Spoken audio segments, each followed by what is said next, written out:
کہ انہیں بتایا جائے کہ وفاق المدارس تعلیمات کے کسی ایک مدرسے کا اکاؤنٹ کھلا ہے، مطلب ہے اکاؤنٹ نہیں کھولنا. تو یہ کچھ معاملات ایسے ہیں جو طے ہو سکتے ہیں باہمی گفتگو سے، لیکن یہ بڑا امپورٹنٹ ہے. میری تو بھی سمجھ میں یہ بات نہیں آ رہی. یہ معاملات تو ہو رہے تھے نا، وہ خود کہہ رہے ہیں مذاکرات کے ساتھ یہ بل بنایا گیا ہے، اس پر پوری ڈیبیٹ کی گئی دونوں جانب سے، حکومت خود یہ بل لے کر آئی. اگر ایسا کچھ تھا تو بل لایا کیوں گیا؟ قومی اسمبلی سینٹ سے چلا کیسے گیا؟ اچھا وہ کہتے ہیں کہ بل لایا کیوں گیا، تو بل کو ایسے وہ کہہ رہے ہیں کسی کو اعتراض نہیں تھا، بل خود حکومت لائی ہے، انہوں نے خود پاس کروایا. اعتراض تو بھی کسی نے نہیں کیا. بڑے اٹس ویری انٹرسٹنگ کیس. قانون بن گیا ہے، وہ کہہ رہے ہیں 10 دن میں بنا دو. Alright, it's very interesting case. اعتراض ہے نہیں ہے، بل کو قانون کی شکل مل نہیں رہی ہے. مجھ جیسا جاہل آدمی کہہ رہا ہے کہ یہ 3 وجوہات ہیں جس کی بنا کے اوپر اس کا ووٹ لینے کی خاطر تیزی دکھائی پلیز مجھے مکمل کریں کہ اس وقت ووٹ لینے کی خاطر کر دیا گیا. لیکن جب گہرائی سے پڑھا تو پتہ لگا یہ نہ یہ رجسٹریشن میں یقین رکھتے ہیں، نہ یہ رجسٹریشن کرائیں گے، اور نہ ہی یہ اپنے نصاب کے بارے میں جواب دینے کو تیار ہے. تو بھائی ایسا تو نہیں ہوتا. ٹھیک ہو گیا جی. زیغم صاحب، مولانا صاحب کا سیاسی قوت کا سب سے بڑا انحصار مدارس ہیں. مولانا کے لیے اس معاملے پر سمجھوتا کرنا سیاسی اعتبار سے کسی بھی صورت ممکن ہے، اور اگر نہیں تو مولانا صاحب کیا آپشنز اختیار کر سکتے ہیں؟ عائشہ، سب سے پہلے آپ ہمارے مالکان کے مزاج کو دیکھیے کہ پاکستان کے 50 لاکھ بچوں کے جو مستقبل کا معاملہ ہے، 50 لاکھ غریب بچوں کے مستقبل کا معاملہ، وہ ایک ووٹ کی مار ہے. آپ وہ قانون پاس کر دیں جو آپ خود کہہ رہے ہیں ٹھیک نہیں ہے، اس میں 2 چیزیں غلط ہیں، اس میں 3 چیزیں غلط ہیں. تو اس وقت کیا ہوا تھا؟ آپ کی آنکھیں نہیں کھلی ہوئی تھی اس وقت. پاکستان کے 2 پارلیمنٹ کے ہاؤسز، 25 کروڑ لوگوں کے نمائندے، وہ ایک قانون کو پاس کر دیتے ہیں، اور اس سے پہلے وہ پورا پروسیس ہوتا ہے جس میں قانون بنایا جاتا ہے، اس کے بعد وہ پاس ہو جاتا ہے. کیا ان کی آنکھیں اس وقت کھلی ہوئی نہیں تھی؟ ان کو اب پتہ چلا ہے. کتنے افسوس کی بات ہے. مولانا جو کہہ رہے ہیں سب سے پہلے سیاسی طور پر بالکل ٹھیک ہے کہ آپ کیوں مانیں، آپ نے ان کے ووٹ کی خاطر ان سے غلط وعدہ کیوں کیا. یہ پارلیمانی پالیٹکس میں لین دین ہوتا ہے. مولانا بالکل ٹھیک ہے، قانونی طور پر بھی وہ جو کہہ رہے ہیں ٹھیک ہے، لیکن میرا خیال ہے اس وقت مولانا کو ایک قدم پیچھے ہٹنا چاہیے.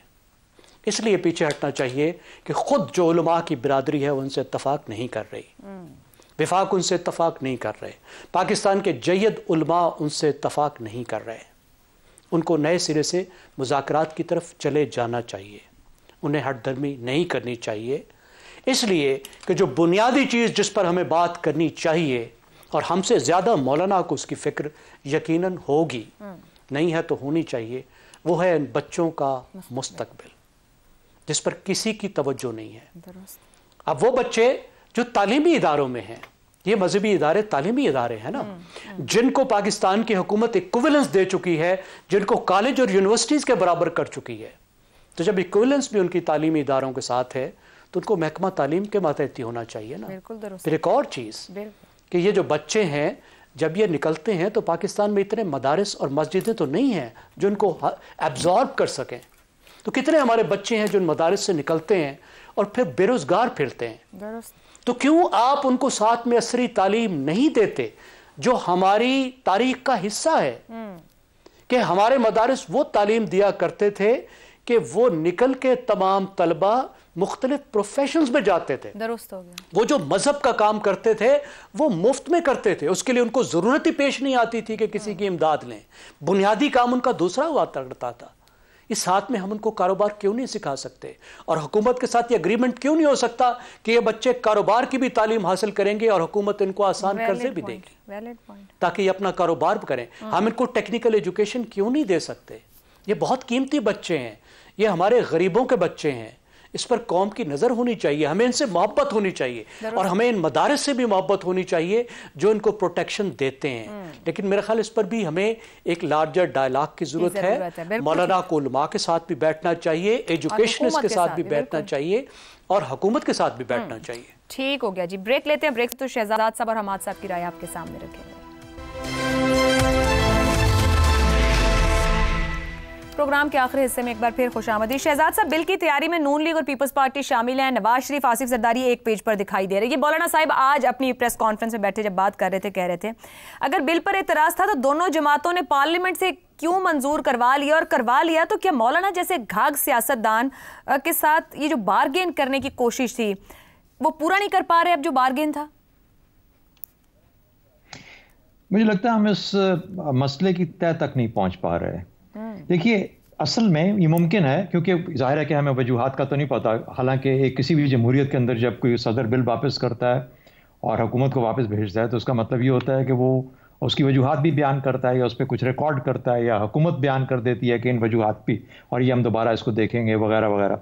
تو چونکہ اس کا اناؤنس نہیں کیا گیا، اعلان نہیں ہوا، تو اس لیے ہم صرف ایک اندازہ لگا سکتے ہیں. تو میری نظر میں میرا خیال ہے صدر پاکستان کا ضمیر جاگا ہے، ضمیر جاگا ہے. اور اس ضمیر جاگنے کی وجہ یہ بنتی ہے کہ ان کو پتہ ہے کہ ہم نے تو 26ویں ترمیم کرانے کے لیے جب ملاقات کی تو ہم 2 4 5 لوگ بیٹھے ہوئے تھے اور ہم سب نے ایگری کر لیا کہ ٹھیک ہے مولانا صاحب کوئی بات نہیں، انڈر دا ٹیبل آپ کو 26ویں ترمیم کے ساتھ اس کے اوپر کچھ نہ کریں، ہم یہ بھی ادھر سے پاس کر دیں. تو پھر ظاہر ہے کہ اتنا بڑا معاملہ جب وہ سامنے آیا ایک قانون کی شکل میں کہا ہے یہ تو اصل میں حقیقت میں میرے سامنے آ گیا. تو میرا خیال ہے ایک تو ضمیر کی آواز ہو سکتی ہے جو کہ جاگی ہے. یہ دوسری بات ہے کہ اب چونکہ ایک سیاسی عمل وائڈن ہو رہا ہے اس میں پی ٹی آئی کو بھی شامل کیا جائے گا، پہلے حکومتی سطح کے اوپر اور پھر اس کے بعد میرا خیال ہے کہ عام طور پر تمام پارٹیاں اس میں آئیں گی، ایک چارٹر آف ڈیموکریسی اسٹیبلش ہوگا. اور کیا خوبصورت طریقہ اس میں وضع کیا جائے گا کہ اس کے اندر مولانا صاحب کی موجودگی میں دوبارہ سے اس کے اوپر پھر کوئی گارنٹی لی جائے، کیونکہ ادروائز مولانا صاحب بھی کہہ سکتے ہیں کہ گارنٹر کون ہوگا اس چیز کا جو اگر میں مان گیا آئندہ کے لیے. اندازہ لگائیے کہ کس کس مشکلات میں وطن عزیز پھنسنے جا رہا ہے. تیسری بات بھی سن لیجئے، یہ ہے کہ جن کے پاس ووٹ کی طاقت نہیں ہے ان کے پاس کچھ طاقت تو رہنے دیں خدا کا واسطہ. تو وہ طاقت تو پھر وہی استعمال کریں گے نا اگر وہ عسکریت پسندی یا کوئی ٹریننگ یا اس قسم کے یا جو وہ اپنے لوگوں کو نکال کے بچوں کو نکال کے سامنے ایک دم سے لے آنا. یعنی یہ تو ایک حقیقت ہمارے ہاں ایگزسٹ کرتی ہے نا. یہ کہاں سے لوگ آتے تھے جو کہ پچھلے 40 سال سے جو افغانستان کی جنگ کے اندر جھونکے جا رہے تھے، یہ کہیں نہ کہیں پہ ان مدرسوں کے اندر تعلیم حاصل کر رہے تھے، وہاں پہ ٹریننگ دے رہے تھے. اور فائنل ایک اور بات ہے میری نظر میں جو آتی ہے، 18ویں ترمیم بڑی اہم ہے جو کہ صدر پاکستان کی اپنی پارٹی نے اور خاص طور پر انہوں نے جس کے تحت اور انہوں نے کہا کہ اس کے اندر جتنے بھی تعلیمی معاملات ہیں وہ سب کے سب ہم نے ڈیلیگیٹ کر دیے صوبائیت صوبے کے لیول کے اوپر. تو یہ اب میرے سامنے صدر ہوتے ہوئے 18ویں ترمیم کی شکل میں کروں گا تو کتنا برا لگوں گا. تو میرا اپنا خیال یہ ہے کہ یہ تمام وجوہات ہیں جس کی وجہ سے صدر پاکستان نے نہیں کیا. البتہ ایک طریقہ ابھی بھی موجود ہے، دوبارہ جائے، یہ دوبارہ قانون پاس ہو یا وہ بل بنا کے واپس بھیجے، اور اب اگر سائن نہیں کریں گے تو 10 دن کے بعد وہ آٹومیٹیکلی قانون بن جائے گا. تو اس میں رولا رپا ڈالنے کی ضرورت نہیں ہے. مولانا صاحب ونر ہیں from all angles and from all aspects.